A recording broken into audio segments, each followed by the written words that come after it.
اس کے بعد میں حافظ نثار احمد علی فیض اللہ استاد مکتب عزیزیہ کو دعوت دیتا ہوں کہ وہ اپنے خطاب سے نوازیں۔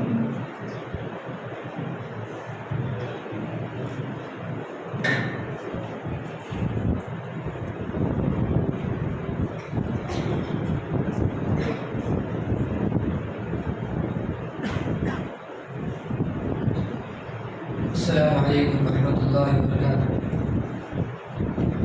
الحمد للہ رب العالمین، والصلاة والسلام علی رسولہ الکریم، اما بعد، اعوذ باللہ من الشیطان الرجیم، بسم اللہ الرحمن الرحیم۔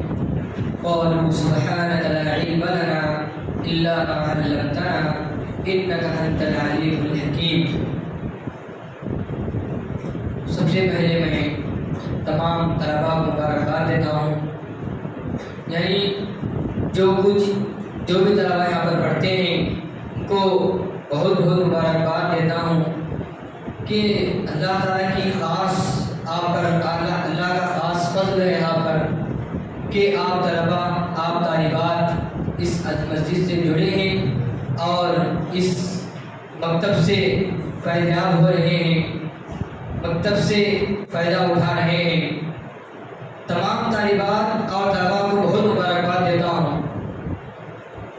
اس میں جو بھی پڑھ رہے ہیں، جو بھی عربی پڑھ رہے ہیں، بیسک نالج پڑھ رہے ہیں، مسجد سے جڑ کر صبح میں اٹھتے ہیں اور شام میں اسکول سے آنے کے بعد پابندی سے آتے ہیں، یہ آنا، لگن سے آنا، ٹائم سے آنا، وقت کے ساتھ آنا، وقت جب شروع ہوتا ہے اسی وقت آنا، اس آنے کے لیے سب سے پہلی چیز آپ کے لیے ہے نا، یہ اللہ کی توفیق ہے۔ اللہ نے آپ کو توفیق دی ہے، اس کے بدولت آپ نے علم حاصل کر رہے ہیں۔ اللہ نے آپ کو توفیق دی ہے، اس کے بدولت یہاں پر آئے۔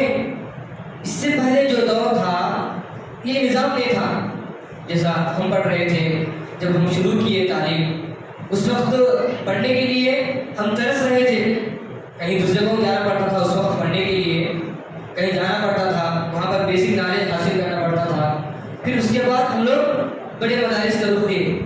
یہ اللہ کا خاص فضل و کرم تھا، اور خاص اللہ کا فضل و کرم ہے کہ اللہ نے آپ کو انتخاب کیا ہے، آپ کے لیے اللہ تعالیٰ نے رہنما عطا کیا ہے، ان کے بدولت آپ ہے نا علم حاصل کر رہے ہیں۔ یہ علم یہ معمولی چیز نہیں ہے، ہر کسی کو ملنے والی چیز نہیں ہے۔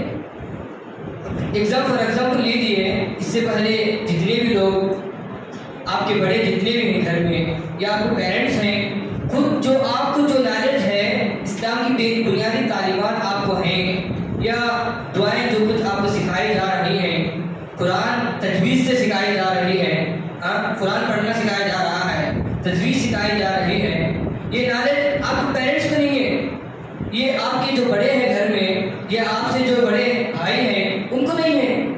اس سلسلے میں آپ کو غور کرنا چاہیے، اللہ تعالیٰ کا فضل ہے آپ پر، اللہ تعالیٰ نے آپ کو انتخاب کیا ہے کہ آپ یہ علم حاصل کریں اور اپنے آپ کو بنائیں، اپنے آخرت بنائیں۔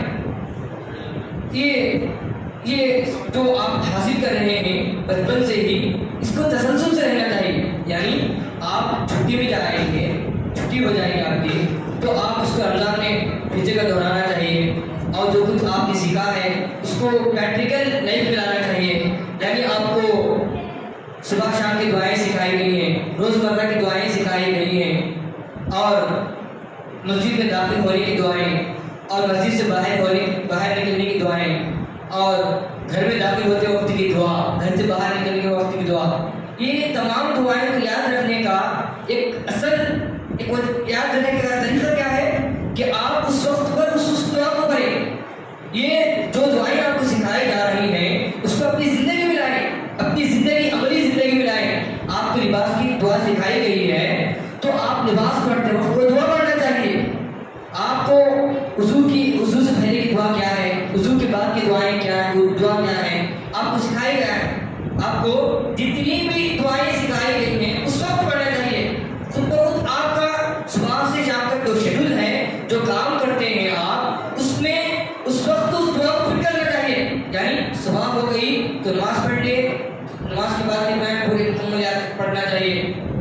کے بعد صبح شام کی دعائیں، صبح کی دعائیں پورے پڑھ لینا چاہیے. آپ صرف یاد کرنے کے حد تک رکھ لیں گے تو ورنہ آپ اب سیکھ لیے ہیں رمضان میں مکمل بھول جائیں گے، کچھ بھی یاد رہے گا. اب جو کچھ سیکھے ہیں، جو کچھ آپ کو پڑھایا گیا ہے، اس کو رمضان میں مستقل اس پر پابند، رمضان میں نہیں پوری زندگی میں آپ کو زندگی کا آئیڈیل بتایا گیا ہے. اس میں دعائیں کا مطلب کیا ہے؟ زندگی کا پورا آئیڈیل، زندگی کیسے گزارنا چاہیے، کس وقت کون سی دعا پڑھنا چاہیے، یہ تمام دعائیں سکھائی گئی.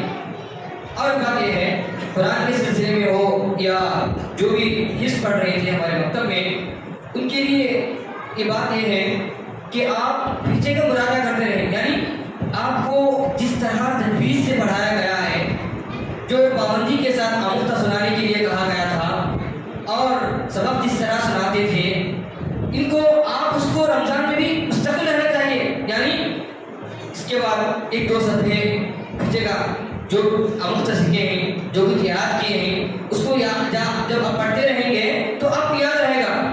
جب اس کو چھوڑ دیں گے تو جو کچھ آپ نے پڑھا رمضان کے آپ پوچھیں گے تو تمام بھول جائیں گے، سب پانی میں چل جائے گا. اس کے لیے بہترین چیز یہ ہے آپ چھٹی میں جتنا بھی پڑھے ہیں اس کو چھٹی میں پڑھیں. جو حصہ پڑھے ہیں ہمارے پاس ان کے لیے کیا ہے، ہر دن آدھا پارا یا بہت پارا پابندی سے پڑھنا چاہیے. آدھا پارا دیکھ کر پڑھنا چاہیے، اس کے بعد دیکھے بغیر پڑھنا چاہیے. اور رمضان آ رہا ہے، بہترین موقع مل رہا ہے. اگر گھر میں ہی تراویح کا ایک ماحول بن گیا تو وہاں پر تراویح پڑھنے کی کوشش کرنا چاہیے. جو بڑی بڑی طالبات ہیں ان کے لیے یہ اپیل ہے کہ اگر آپ کے گھر میں ہی تراویح پڑھنا یا ماحول بننا تراویح کا جماعت کے ساتھ، تو وہاں پر آپ خود پڑھائیں، وہاں پر یہ امامت کریں، تراویح کی امامت کریں. ایک پورا ایک دور ہو جائے گا آپ کا، ایک دور میں کئی دور ہو جائیں گے. آدھا پارا وہ پارا جتنا ہوا اتنا پڑھائیں گھر میں. یا اگر ایسا ماحول نہ ملے تراویح کے سلسلے میں تو تراویح کا یا خود مراجعہ کریں. سمجھے، یہی بات تھی میری. اللہ تعالیٰ سے دعا ہے کہ اللہ تعالیٰ ہم تمام کو عمل کی توفیق عطا فرمائے. آمین. السلام علیکم.